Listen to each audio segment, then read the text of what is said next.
So probably you have noticed, but if you haven't noticed, I will kind of help you notice that we haven't worked too much on the eyes. Yeah, because the eyes are not that important now. We need to make all the other kind of main forms, and the eyes, if everything works without the eyes, it will most likely work with the eyes. And the eyes, many people are finding them pretty difficult. So we'll pay special attention to them. I will tell you everything about the eyes. But first, let's make the ear. Okay, the ear. The ear should be, let me see, I'm looking at myself. So from the eye to the nose, to the bottom of the nose and the eye, it should be the height of the ear. So maybe a little bit smaller ears, and also we can push this upper part a bit so we can make them a little bit elfish ears. You see, from this point of view they look kinda normal, but when you go like this they look more elfish. Yeah, I have a friend of mine, a girl, who is very beautiful. She's very beautiful, and when I go with her to drink beer or something, we sometimes do that, I look at her and I see the ears elfish, and I say, what? And I'm looking from the side, normal ears. From this, elfish ears. What? This magic. I mean magic. So we made this almost elfish, like this. Yeah, the ears, they are pretty important, by the way. Many people are kind of not making them, or making them very vaguely. Pay attention to everything. Every piece of human face or anatomy is important. When I was young, when I was pretty young, I mean when I was like 11 years, I'm not sure, or even a little bit more, I was drawing a lot, and I was drawing mainly men characters. So I was drawing men, and I was kinda not drawing the ears sometimes, because I thought that from front view, when I draw, I say, if I don't draw the ear, the character will become more perfect. But it's not, of course it's not the case. I mean, the ear is pretty important. Without ears, you see, our girl is looking pretty nice now. It's kind of good. But if we remove the ears, let's remove the ears, she will start to look like an alien. Yeah, it kind of, what? You know, our brain cannot process it that much without the ears. With the ears, everything is amazing. Without the ears, not so much. So we have to be careful about that. So I will just flatten a bit this area here on the side of the head and here, so we can have, this is a bit malish, but since she has it, kinda, we have to do it. The other thing I want to do is push this a little bit upward, and here we have to experiment a little bit with the eyebrows.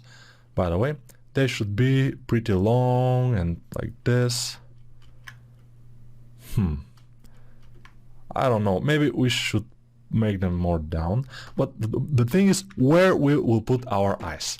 I will put them anywhere. I mean, I can put my eyes here. No, not exactly here, but I will put them how I start the eyes. I always go with the inner part, so I will go, this is my inner corner of the eye. Then I go and I go a little bit upward and then flat. This is for female eyes. When I go flat, then we go to the outer corner of the eye. Then for the other corner, for the bottom eyelid, we go kind of a low but more flat, more like horizontal, and then we go up here. And you see how they go like kind of a fox eyes or cat eyes. And yeah, that shouldn't be exactly like this, but yeah, we'll see. We always go down and make sure the eye kind of thing is pretty much like part of the sphere. With the move brush, I'm just very gently moving. Also the bottom eyelid, move it. Of course we will put an eye, we will put a sphere there, which is cool, but for now we just need to have this.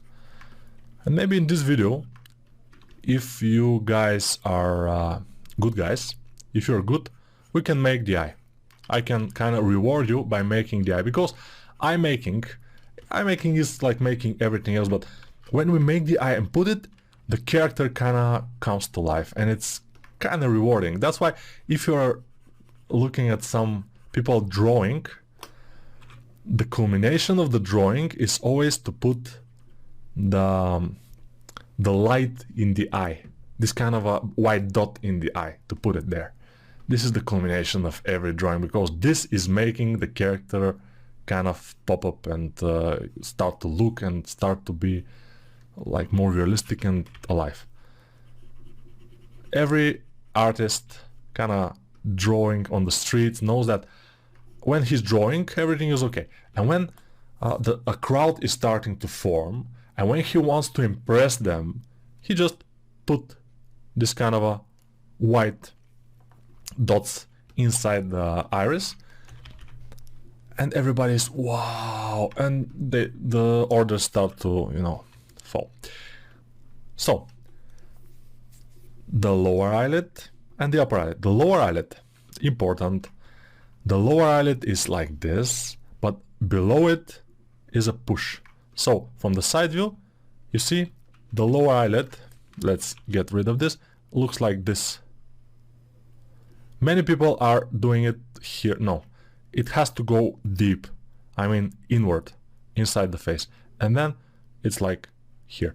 The upper eyelid goes like this, and maybe it goes a little bit over the lower eyelid here, and then it also is like this, but there is a fat pad in here, so most of the time the fat pad goes kind of over it, and even in some male the fat pad is going so over it that the upper eyelid is not visible from the front.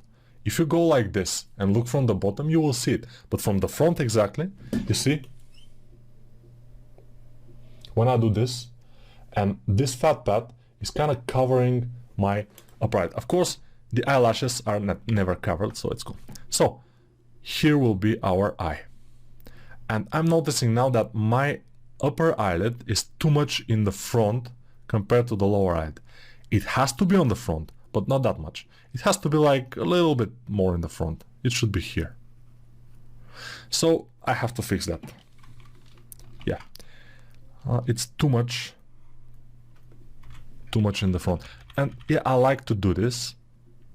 I like to put the upper eyelid more in the front, but even in the stylized characters, we should be careful with those things.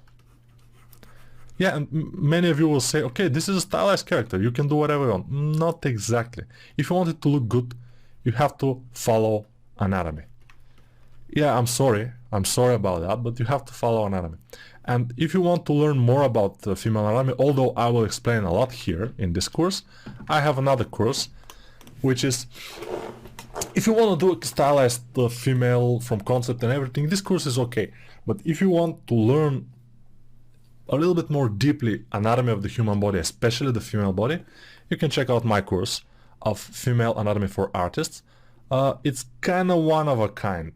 There are not too many female anatomy courses. Most of the anatomy courses you can find in internet are superhero anatomy or just basic anatomy, which kind of goes more into male anatomy.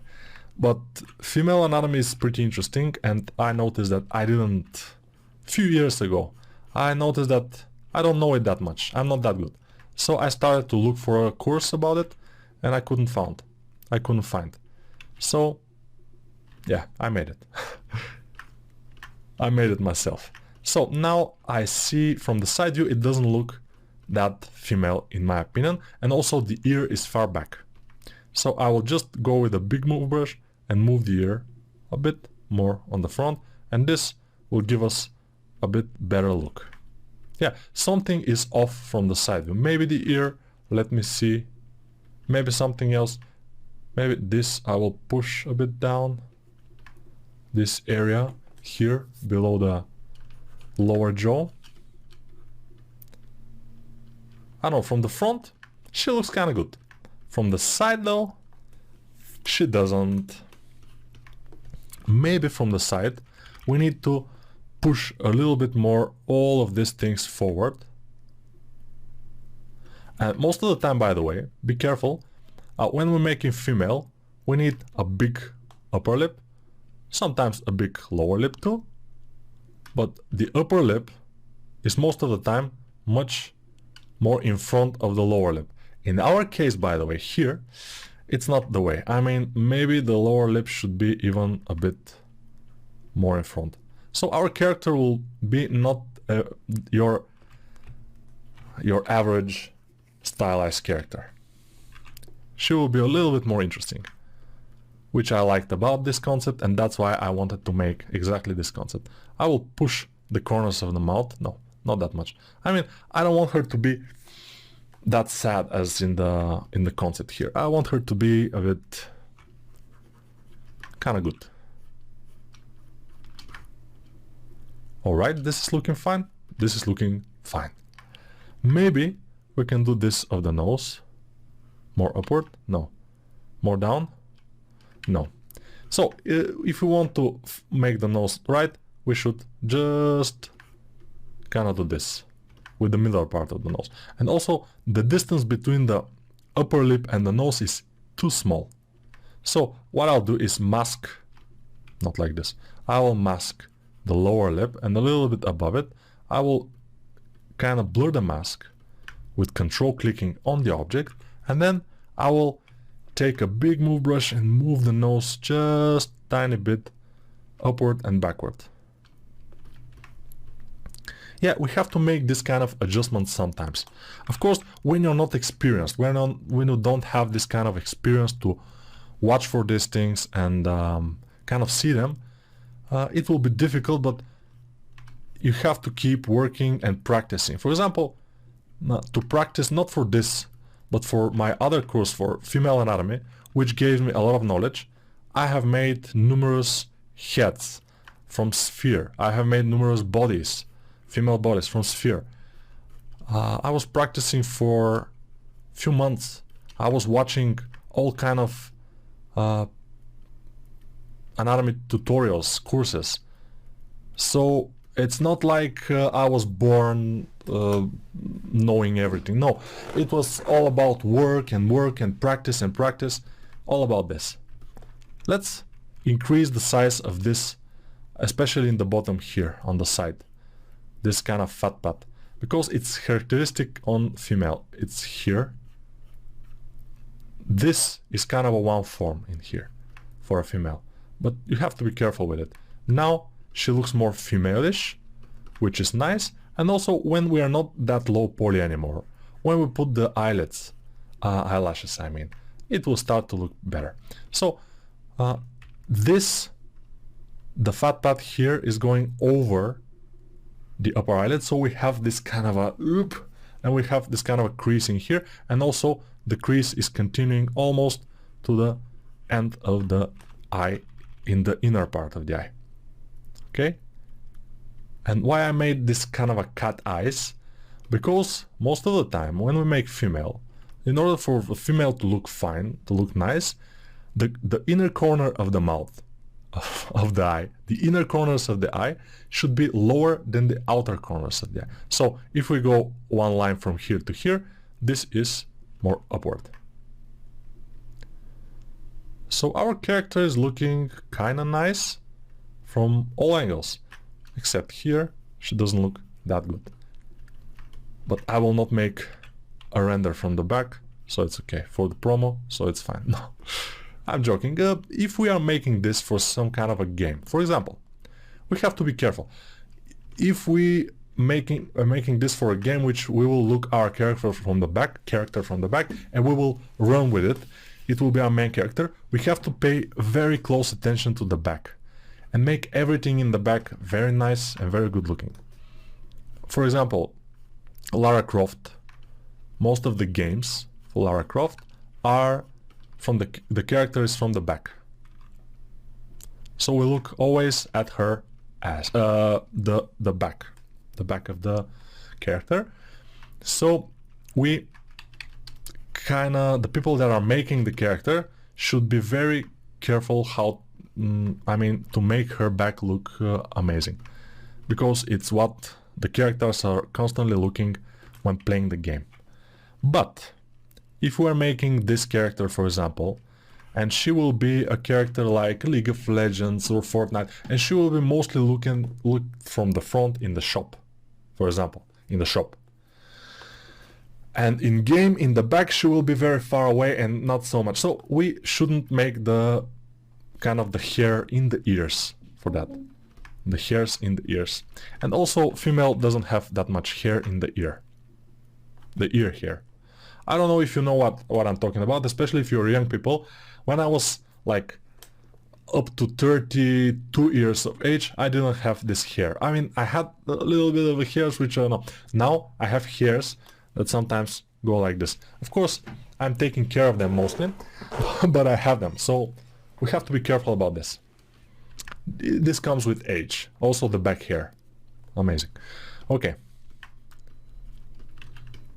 Yeah, one guy wrote me a bad review for one of my courses because I was telling a story for 20 minutes. Yeah, but since we're doing something repetitive that kind of is explained already, instead of keeping silence and be kind of boring, we can make it more interesting for us, which is, I think it's pretty normal. Now I'm kind of squeezing a bit the head, squeezing here. I'm just trying stuff, trying to make her more feminine, but in the same time kind of a fighter looking. We'll see how it goes.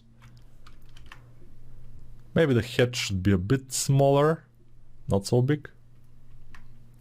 But you see how important is the form of the skull here, a little bit more flat, not so much, but a little bit more, not like a ball like this. Yeah, you see how I moved it a little bit and it looks bad. Now it looks better.